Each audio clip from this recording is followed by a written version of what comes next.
are going to solve the bookkeeping and accountancy's 12th standard, first chapter, partnership final account. In that, we're going to solve the sum number 8 on page number 60, that is Nana Nani. First, we're going to read it out. Nana and Nani are partners in partnership firm sharing profit and losses equally. Underline the equally. You are required to give effects of adjustment in profit and loss account and the balance sheet with the help of following information. Trial balance as on 31st March 2019. Debit balances insurance 15,000, land and building 50,000, in bracket addition of 20,000 with effect from 1st July 2018. So that is hidden adjustment. Make the marking over there. Salaries 5,000, export duties 2,500, interest 1,000, furniture 40,000, debtors 26,000. Capital balances, capital account Nana 50,000, Nani 50,000. 10% bank loan taken on 1st October 2018. So the date is given to you. So that is also the hidden adjustment. Interest 1,500, bills payable 8,000, total 1,39,500. Adjustment, gross profit amounted to rupees 34,500. Insurance paid for 15 months with effect from 1st April 2018. Insurance जो दिलेला आहे 15,000 तो 15 month साठी दिलेला आहे आणि तो कधीपासून कन्सिडर करायचा आहे 1st एप्रिल 2018 पासून. सो 12 मंथचा काय असणार आहे करंट इयरचा आणि 3 मंथचा काय असणार आहे prepaid. Depreciate land and building 10% per annum and furniture at 5% per annum. Land and building लखून करायचंय, फर्निचर लखून करायचंय. Write off rupees 1,000 for bad debts and maintain RDD at 5% per annum on sundry debtors. Debtors लखून करायचे आहे. त्याच्यानंतर त्याच्यासाठी 2 adjustment असणार आहे. सफिशियंट जागा सोडायची आहे त्याच्यासाठी. Then closing stock is valued at rupees 34,500. तर आता आपण प्रत्येक एलिमेंटला इफेक्ट देणार आहोत. Now we're going to do the posting for each and every element. प्रत्येक एलिमेंटचं आपण पोस्टिंग करणार आहोत. आता बघा इथं काय सांगितलंय नाना आणि नानीचं प्रॉफिट अँड लॉस आणि बॅलन्स शीट तयार करायला सांगितलंय. So first element is your insurance. Insurance आहे त्याला ऍडजस्टमेंट आहे म्हणून ते इनर कॉलमला जाईल 15,000. Then next land and building. Land and building जे आहे ते 50,000 आहे त्याला ऍडजस्टमेंट आहे इनर कॉलमला जाईल. Then next salaries profit and loss debit side adjustment नाहीये आउटरला जाईल 5,000. Then next export duty adjustment नाहीये आउटरला जाईल 2,500. देन नेक्स्ट इंटरेस्टला ऍडजस्टमेंट आहे इनर कॉलमला राहील 1,000. Then next furniture balance sheet asset adjustment आहे इनर कॉलमला लिहिणार आहोत 40,000. देन नेक्स्ट डेटर्स ऍडजस्टमेंट आहे इनर कॉलमला लिहिणार आहोत आपण 26,000. Then next credit balances capital Nana 50,000 inner कॉलमला लिहिणार आहोत कारण की आपल्याला नेट प्रॉफिट नेट लॉस असेल तो ऍड करायला लागेल. देन नानी इनर कॉलमला लिहिणार आहोत 50,000. Then 10% bank loan taken on 1st October 2018. Bank लोनला ऍडजस्टमेंट आहे बॅलन्स शीट लायबिलिटी जाणार आहे इनर कॉलमला लिहिणार आहोत आपण 30,000. देन नेक्स्ट इंटरेस्ट क्रेडिटला इंटरेस्ट आहे त्याच्यामुळे तो प्रॉफिट अँड लॉसच्या क्रेडिटला जाणार आहे. बाय इंटरेस्ट अमाउंट आहे 1,500. देन नेक्स्ट बिल्स पेएबल जे आहे आपलं ते बॅलन्स शीट लायबिलिटीला जाणार आहे अमाउंट आहे 8,000. तर आता आपण ऍडजस्टमेंट कडे येऊया. First adjustment gross profit amounted rupees 34,500. Profit and लॉसच्या क्रेडिटला लिहिणार आहे by gross profit brought down amount आहे 34,500. Then next insurance paid for 15 months with effect from 1st April 2018. आपला अकाउंटिंग चे इयर आहे ते आहे 1st April 2018 to 31st March 2019. 19. So 12 month ते होतात. आणि हा जो 15,000 इन्शुरन्स आपल्याला दिलेला आहे, तो जो इन्शुरन्स दिलेला आहे तो 15 मंथ साठी दिलेला आहे. म्हणजे पर मंथ किती आलं? 1000. तर 12 मंथचा आपला जो इन्शुरन्स येणार आहे तो आहे 12,000. So outer column 12,000. आणि प्रीपेड जो आहे तो 3 मंथचा आहे. त्याची अमाऊंट येईल 3,000. म्हणजे 15,000 मधून 3,000 लेस केले तर अमाऊंट येईल 12,000. आउटर कॉलमला सेकंड इफेक्ट जाणार आहे त्याचा बॅलन्स शीट असेटला. प्रीपेड इन्शुरन्स अमाऊंट असणार आहे 3,000. त्याच्यानंतर नेक्स्ट आहे depreciate land and building at 10% per annum and furniture at 15% per annum. Land and building वरती किती सांगितलंय? 10%. पण आपल्याला ऍडजस्टमेंट मध्ये सांगितलंय की land and building 50,000 addition of 20,000 with effect from 1 जुलै 2018. म्हणजे त्याची ऍडजस्टमेंट जी सांगितली ती काय सांगितली की 1 जुलै 2018 ला आम्ही घेतलेली आहे. तर इथे बघा मी त्याचं कॅल्क्युलेशन केलंय. The closing stock of land and building at the end of 31st March 2019 is 50,000. आणि आमचं परचेस कधी झालेलं आहे? 1 जुलैला झालेलं आहे. ते आहे amount 20,000.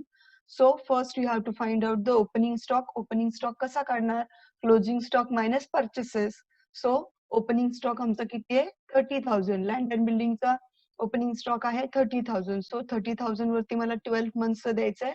So 30,000 into 10 divided by 100 हे 12 मंथ्स असणार आहे. 3,000 होणार आहे ते. देन 20,000 आम्ही ऍडिशनल परचेस कधी केलेलं आहे? तर 1 जुलैला. So July, August, September, October, November, December, जानेवारी, फेब्रुवारी, मार्च 9 मंथ आहे. सो ते असणार आहे 1,500. तर ते आम्ही टोटल दोघांची केली. आमची अमाऊंट झाली 4,500. तर तो इफेक्ट आपण बॅलन्स शीट मध्ये देणार आहोत. Land and building less 10% depreciation 4,500. म्हणजे आमच्या आउटरला अमाऊंट जाणार आहे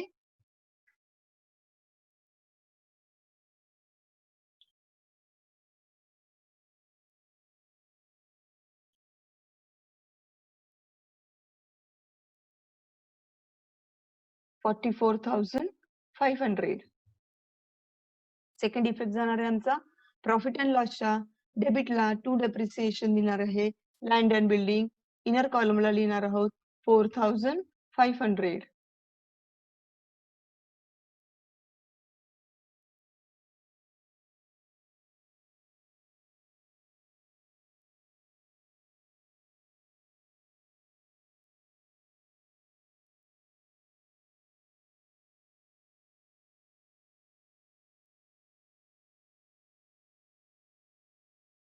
त्याच्यानंतर नेक्स्ट आहे आमचं फर्निचर. फर्निचरची अमाऊंट आहे आमची 5% पर annum. 5% म्हणजे 40,000 इंटू 5 डिवायडेड बाय 100. अमाऊंट येईल आमची 2,000. 2,000 लेस करून आउटरला येईल 38,000. सेकंड इफेक्ट जाणार आहे आमचा प्रॉफिट अँड लॉसच्या डेबिटला लँड अँड बिल्डिंगच्या खाली आम्ही फर्निचर लिहिणार आहोत. अमाऊंट असेल आमची 2,000. ऍड करून मी आउटरला घेईल 6,500. So total depreciation on the assets is 6,500. Then write off rupees 1,000 for bad debts and maintain RDD at 5% on sundry debtors. जेव्हा बॅड डेब्स दिलेले असतात तर ते बॅड डेब्स आपल्याला पहिले लेस करावे लागतात आणि मग उरलेल्यावरती आम्हाला काय करायला लागतं तर आरडीडी काढायला लागतो. So 26,000 minus 1,000 is equal to 25,000. त्याचा सेकंड इफेक्ट देणार आहे आपण प्रॉफिट अँड लॉसच्या डेबिटला देणार आहोत. अमाऊंट आहे 1,000 आणि अमाऊंट इनरलाच ठेवायची आहे. त्याच्यानंतर नेक्स्ट त्यांनी काय सांगितलंय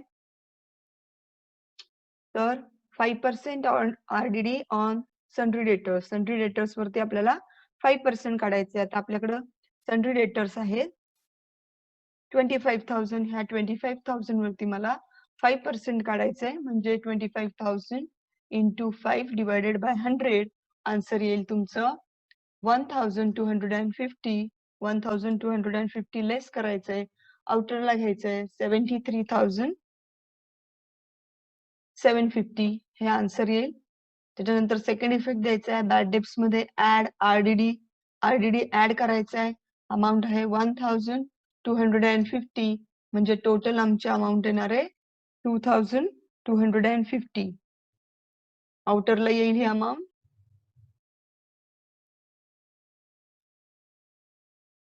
then next closing stock valued at ₹34,500. Closing स्टॉकचा इफेक्ट जातो ट्रेडिंगच्या क्रेडिटला आणि बॅलन्स शीटच्या असेटला. आपल्याला प्रॉफिट अँड लॉस आपल्याला तयार करायला सांगितलेलं आहे. म्हणजे इथं आपल्याला फक्त क्लोजिंग स्टॉकचा इफेक्ट बॅलन्स शीटला येणार आहे बाय क्लोजिंग स्टॉक आणि अमाऊंट असणार आहे 34,500. आता आपल्या ऍडजस्टमेंटची आणि ट्रायल बॅलन्सची पोस्टिंग झालेली आहे. जे हिडन ऍडजस्टमेंट आहे त्याच्याकडे आता आपण जाणार आहोत.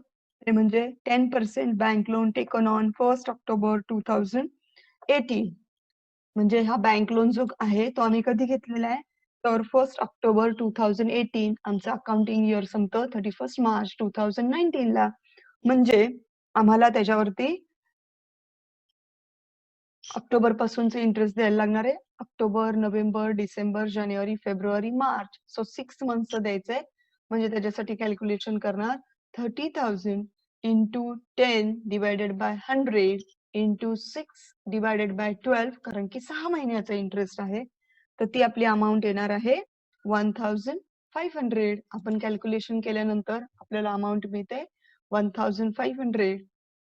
ती अमाऊंट आपण ऍड करायची आहे आणि आउटरला घेणार आहोत 10% बँक लोनला 1,500 ऍड केले आणि आउटरला जाईल आता ते 31,500.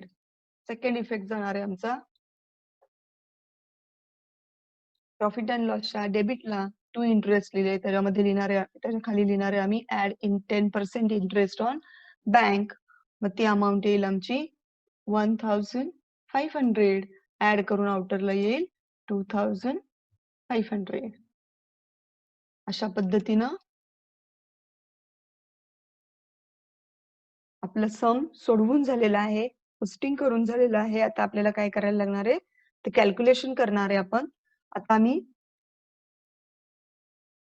प्रॉफिट अँड लॉसच्या क्रेडिटची टोटल केली तर ती अमाऊंट येते आमची 36,000 आणि डेबिटची टोटल केली तर ती अमाऊंट येते आमची ही डेबिटची टोटल केली तर अमाऊंट येते 30,750. म्हणजे आमची क्रेडिटची टोटल जास्त आहे. मग क्रेडिटच्या टोटल मधून 36,000 मधून आपण 30,750 लेस केलं तर मग आपल्याकडं नेट प्रॉफिट येणार आहे. त्याची अमाऊंट असणार आहे 5,250 ही अमाऊंट येणार आहे. आता हे 5,250 हे नाना नानी मध्ये आपल्याला इक्वली डिस्ट्रीब्यूट करायचंय कारण की त्यांचा रेशो दिलेला आहे इक्वल. सो 5,250 ला आपण 2 ने डिवाइड केलं तर आपला आन्सर येतो 2,625.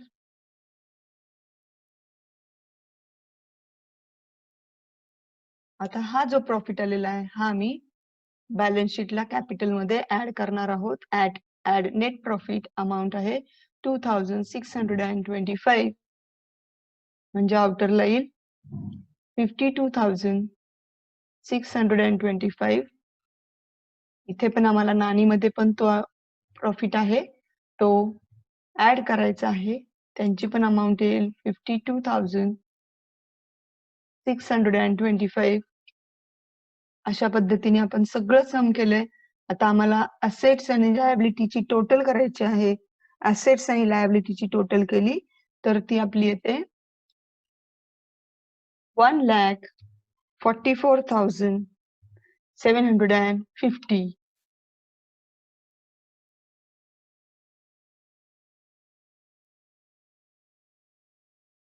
तर अशा पद्धतीने आपण हे सम सॉल्व्ह केलेलं आहे. हे सगळ्यांनाच कळालं असेल अशी माझी अपेक्षा आहे.